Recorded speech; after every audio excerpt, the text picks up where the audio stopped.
ইতিহাসের সবচেয়ে বিখ্যাত ধাঁধাগুলোর একটা। চলুন আজ এর সমাধান করা যাক। আগে মুরগি এসেছে নাকি ডিম? যুগ যুগ ধরে এই প্রশ্নটা সবাইকে ভাবিয়েছে। যুক্তিটা কিন্তু বেশ গোলমেলে, একটা অন্তহীন চক্রের মতো, তাই না?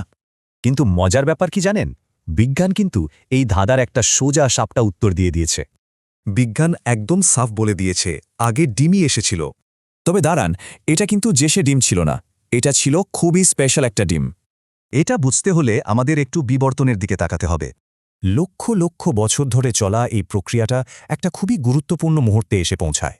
একটা পাখি ছিল যা দেখতে প্রায় মুরগির মতোই, কিন্তু ঠিক মুরগি বলা যাবে না। এই আসল পরিবর্তনটা ঘটেছিল জেনেটিক মিউটেশনের কারণে।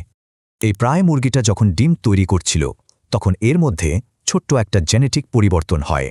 মানে আসল ঘটনাটা ঘটেছিল ডিমের ভেতরে থাকা ভ্রূণটার মধ্যে। এই ভ্রূণটাই কিন্তু তার বাবা মায়ের থেকে আলাদা ছিল।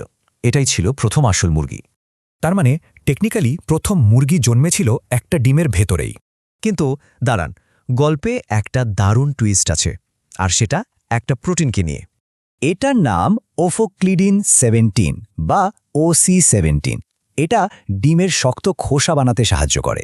ব্যাপারটা আরও জটিল হয়ে গেল, তাই না? মুরগি ছাড়া এই ডিমটা এলো কিভাবে? ব্যাপারটা হলো, যে মিউটেশনটা মুরগি বানিয়েছে সেটাই এই প্রোটিন তৈরির ক্ষমতাও দিয়েছে। মানে বিবর্তন সবসময় আগের প্রজন্মকে বদলায় না, বরং পরের প্রজন্মে লাফ দেয়। তাহলে পুরো ব্যাপারটা কি দাঁড়ালো?